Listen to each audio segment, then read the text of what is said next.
All right, hello again. This is Jeff Scott, your instructor for 152-145 Advanced Java Programming. And what I'm going to do right now is to go over the PowerPoint lectures for Chapter 10 of our book, which is Exceptions and Advanced File I/O.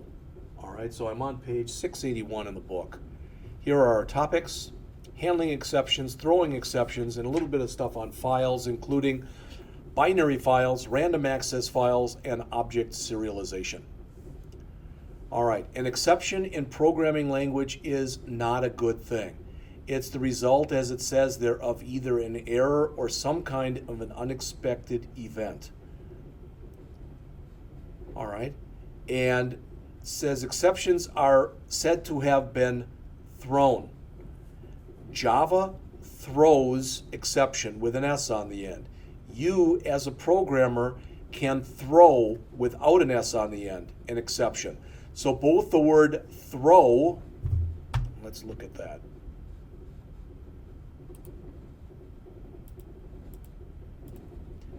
Already saved that, so again, Java throws an exception. The programmer will throw an exception. So to make sure you understand the difference, if it's done by Java, there is an S on the end. If it's done by the programmer, it's singular. So plural versus singular.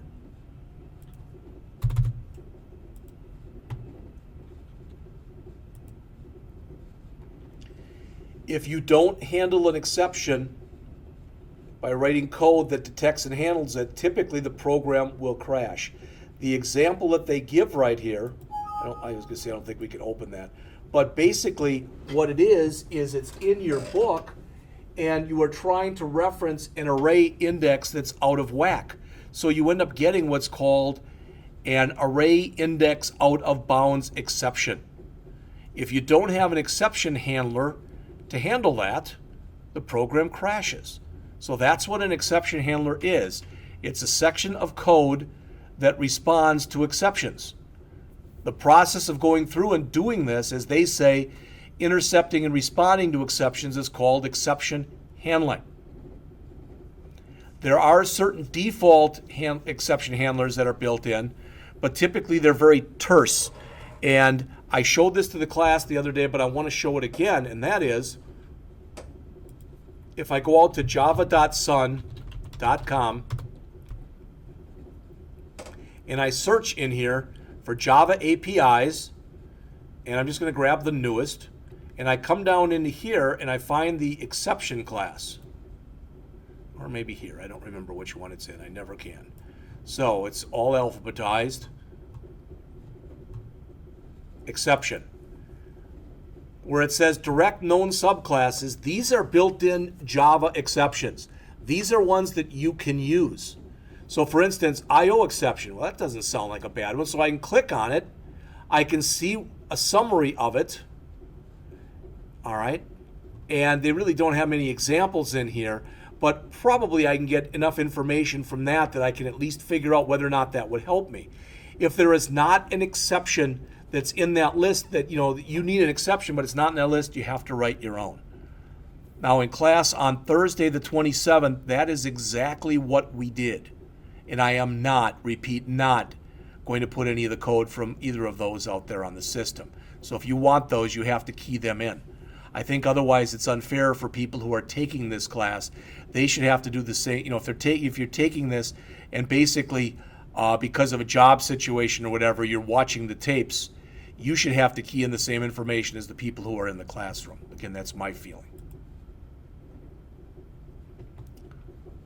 Again, the default exception handler will typically print an error message and then the program will crash.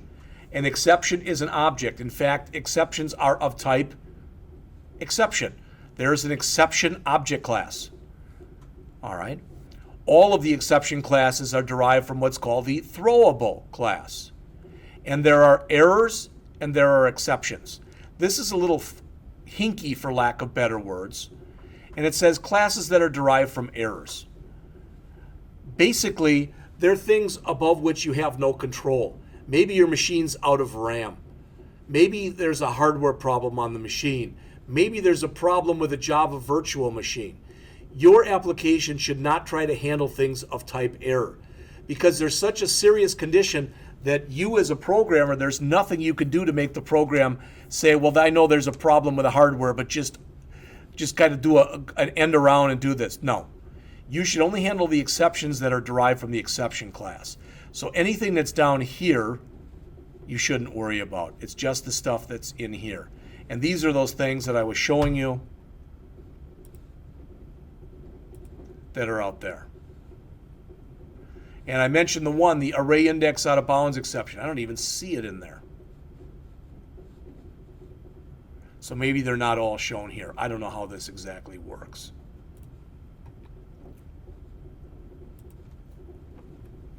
To handle an exception, you use a try statement. Now, I'm going to just put the syntax for that in there.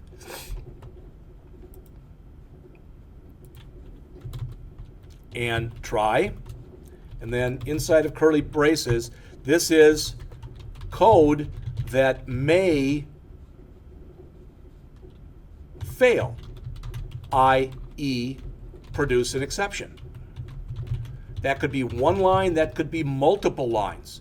Then after that, you have catch, and you can have one or more of these, all right?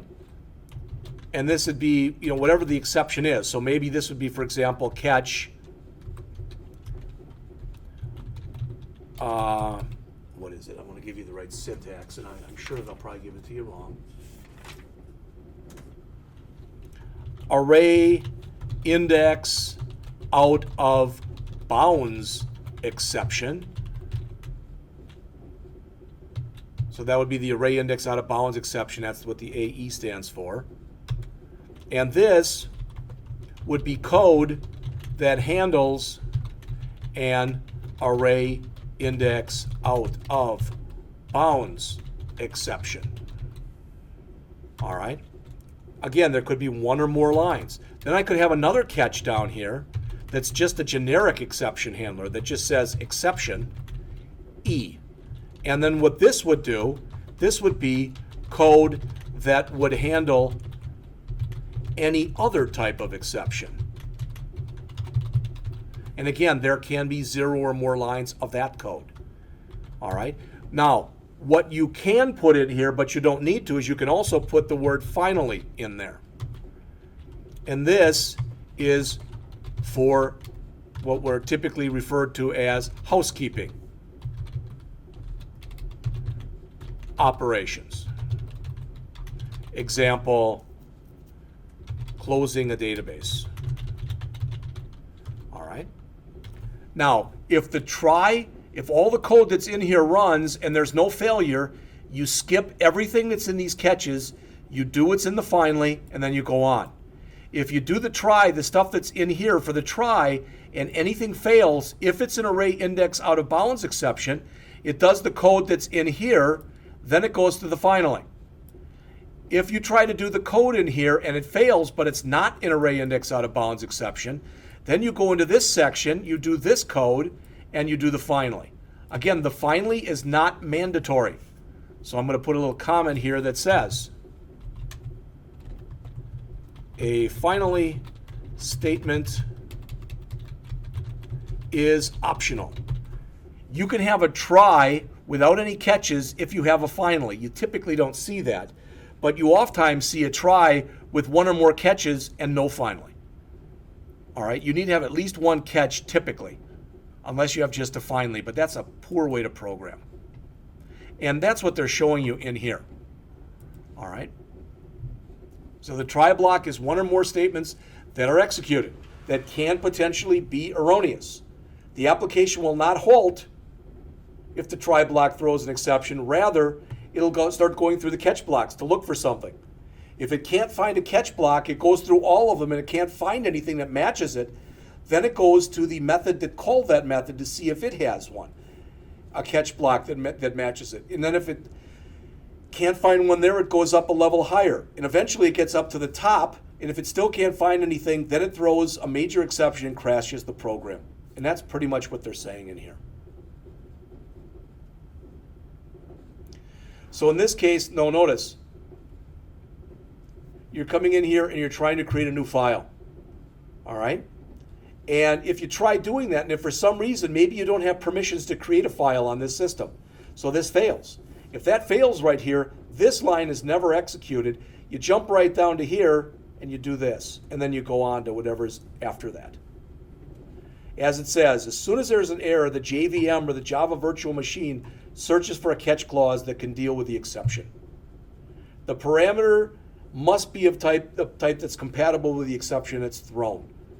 So if you're going to have a whole list of catch blocks in here, ideally you'll have one for each possible type of error that could happen in the try block. And it's not possible, there's no go-to in Java, so you can't say, well, fix it and I'll go back to here. That will not work. Each exception has a built-in method that's called getMessage that you can use to retrieve the default error message. And most of the time this stuff is pretty terse, the message. In other words, you might have a hard time understanding what it is. But if you want to, you can go in there and add your own text to it. Okay? Especially for your, I shouldn't say that, that's for your own exceptions. When you handle an exception, as it says, you can use polymorphic references. Most exceptions are derived from the exception class, but again, you can also write your own. All right? Now, what this is saying here is this.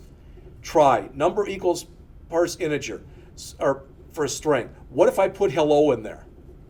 All right? If I put hello in there, it would actually try to throw a number format exception, and it doesn't find one in here. But it says, oh, a number format exception is just a much more, specific exception than a regular exception. So usually if you have exception in here on the bottom, you've got to go always from the most minor to the most specific to the most general. This is the most general type of error message of exception you can have because it's of type exception. What many programmers do is at the bottom, they always put an exception in there. The good news is that it catches just about anything. The bad news is that it catches just about anything. And sometimes there's things that are put in that if they're not totally syntactically perfect, an exception may be thrown. So there's both pluses and minuses to doing that. Again, you can handle multiple exceptions. And here's an example. Now notice this is an error because you've got number format exception in there twice. You'll get an error. The system, you're repeating the same code. The system doesn't understand. Also, this is an error because a number format exception is more specific than an illegal argument exception. So you must flip the order of these two. You must put the number format exception before the illegal argument exception. And that's what they show here. So that'll be okay. The finally clause I've already gone over, so I don't want to really say anything about it anymore. There is a stack trace that you may have noticed. What the stack trace does is it shows you a list in order of the functions that have been called in your program. If you've got an error, it produces a stack trace that normally is in red and it has a bunch of underlines under it. There will oftentimes be some of your function or method calls and some built into Java. I can guarantee you that the error is in your code and not in the built-in Java stuff. If you don't catch an exception, again, it makes its way up what's called the call stack looking for something to handle it. If it can't find anything and it gets to the top of that call stack, then it calls the default exception handler to handle the exception, and that causes your program to error out. And that's what they're saying in here. All right? There's two types of exceptions. Let's see where we are. We're a little less than halfway done here. There are two types of exceptions, unchecked and checked. Unchecked exceptions are those that are derived from the error class. All right? Again, those are the ones that you cannot handle. Checked exceptions are the ones that you can handle. So again, unchecked exceptions in most cases should not be handled by you. You should handle the checked ones. You must either handle the exception yourself or you must put a throws clause in the method header, and we'll see that in just a minute, which informs the compiler that it's possible that your code could throw a certain type of exception. All right? So if we do this, I don't think this is going to work because there's nothing special in here. There's no throw statement and there's no try catch. All right? So we have to change this line that says public void display file string name to public void display file string name throws file not found exception.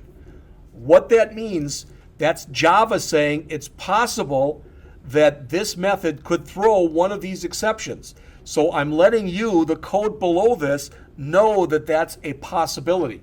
You're not saying that it's going to happen. You're saying that it could or can potentially happen.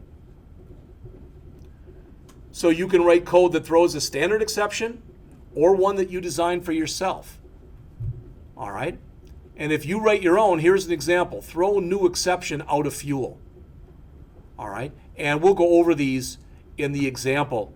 All right? We'll go over these when we go over the actual book text in just a little bit. Here's some examples again if you had a bank account, things that could be bad. Notice in all cases they're negative. Either they're negative here or there's something that causes you to be negative. All right? And you can create exceptions. So in this case, you could create 1, 2, 3, 4, 5 different exceptions. You could create one generic exception, but then the confuser might be confused. Or the user, I should say, might be confused. All right? Or you could create 5 different ones.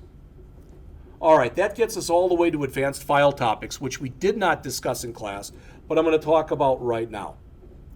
All right? If you've got binary text, how can I tell if a file has got binary text? I want to show you. All right? Here's my file that I keep all the URLs for all of my YouTube presentations. All right? So I'm going to go in there, and this file that's right here that's called Camtasia YouTube, it's right there, Camtasia YouTube. I'm going to right mouse click on it and attempt to open it up in Notepad. And as you can see, it looks like garbage because Notepad has no idea how to read this file because the file is in binary form. The same kind of thing happens if I try to open a Word file. All right? So I could come into here, and I've got that open already, but if I came in and tried, I don't know if it'll let me open up another existence of this. Good. So if I say File, and I say Open, and I come over to my desktop, and I come in here and I try to grab, I'm going to just go to All Files. I'm going to come in here and I'm going to grab a Word document. It says that's in a format that's invalid because it's expecting a certain kind of binary format and I'm trying to read another kind. It doesn't understand it. However, I can come in and I can read a file that ends with .txt, like this one, jsurls.txt. That one I can open up in here. All right, because it's a text file, so I can open it up in a standard text editor. In the same way, what the author talks about in this section is the same type of thing. Data can be stored in a file in its raw binary format. There are some types that should only be stored in that kind of format. I just showed you that. You can't open up a binary file in a text editor such as Notepad. I showed you that. If you want to work with binary files in Java, you must create objects of file output stream and or data output stream.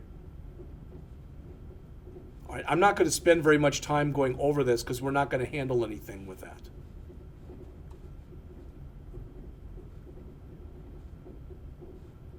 There is one more thing that's in here, though, that I do want to talk about. So I'm just going to keep just moving along here. Well, let's talk about this first. Sequential access. A file that's in sequential access, what that means is if the file has 500 records in it and you want record 400, you've got to read the first 399 records before you can get to the 400th one. So it's kind of like working with a cassette tape. If I want song 7 on a cassette tape that has 8 songs on a side, and I'm on side song 1, I've either got to listen to the first 7 or fast forward. Technically, when you're using sequential access, there's really no way to fast forward. The problem with the sequential access file is, let's say I've got a file and it's got 500 records in it, and I discover for record 400 I've spelled a person's name wrong. Then what I have to do is open up that file, grab the first 399 records, write them to a new file, fix record 400, write that to the new file, and then take records 401 to 500 and write those to the new file. You cannot do with sequential access what's called updating in place. All right? But when you work with random access files, it's like using a CD, where if you want song 7 that's on a CD, you can program it in and go right to song 7. So you can do with random access files, you can do that updating in place that I just mentioned to you. So what you can do if you've got that file with 500 records in it where record 400 is bad, you can use what's called the file pointer to move right to record 400, fix it, and write it back. Okay, so again, sequential access more like a cassette, random access more like a CD. All right, and even CDs are getting to be almost so old today that a lot of younger people don't know what they are. All right, I'll let you read the stuff that's in there yourselves. I've talked about the stuff that I consider to be the most important. All right, the last thing that I do want to mention in here, and we're right near the end of the chapter, so is I want to talk about serialization. All right, you may or may not know about this, but as an example, if I'm sending information over the internet, that information has to be put into what are called data packets. Imagine that the data packet is, and basically these data packets, for lack of better words, have like sizes associated with them. So imagine that what I was trying to do is I wanted to go and let's say I've got a block of cheese, and that block of cheese is 100 pounds, but I don't have any packages that hold 100 pounds. They don't hold anything that big. I only have packages that hold 5 pounds, but I've got lots of them. So I cut the cheese, that's no pun intended, so I cut the cheese into 5-pound blocks, put them into 20 of these packages, and send them on their way. Then when it gets to the other end, if the user wants to, she, he, or they can reassemble those 20 different 5-pound packages into one 100-pound package. That's what happens with an object. An object sometimes is so big that if you're sending it electronically, it can't all fit into one packet. So what you do is you go through a process of serialization and deserialization in order to do this. So as it says there, for an object to be serialized, its class must implement the serializable interface. It lets Java know that objects of this class might be serialized. On the other end, when you want to put them back together again, and I want to make sure I'm telling you it in the right order because sometimes I screw things up, as you know. So I'm going to say serialization versus deserialization. I'm going to grab that one right there, and let's go to Stack Overflow. That should be fine. Serialization turns data into a stream of bytes. Deserialization turns it back again. All right, so look at it this way. Let's suppose, and I've oftentimes used this example before, and if you're too young to remember it, sorry, but years ago, there was a show on that was called, what was it? It was the show with Tim Allen, the Tool Time show, whatever, Home Improvement. And in the last episode, Tim's wife was offered a full-time position in Indiana. She had got like a psychology degree or something. And Tim and his family lived in Michigan. And they were getting rid of selling their house, and they were going to move to Michigan. And as they were going through the house after it had been cleaned out, they looked at it and said, "So many memories here, too bad we couldn't take it with us." And Tim got one of those looks on his face like, woo. So what they did, they didn't do it in this case. They literally just took the house off of its foundation and moved it. But imagine it was a brick house, and all that they could do was to take that house and take it apart brick by brick, grab all those bricks, move them from Michigan to Indiana. Once they had their land in Indiana, get a foundation and put the house back together again brick by brick. Taking it apart would have been the serialization. putting it back together again would have been the deserialization. And that's what I want you to hear, just because those are terms that you sometimes hear associated with object-oriented programming. So that's it for the PowerPoint part. And what I'm going to do next is I'm going to come in and go over the book part. And I'll do that shortly.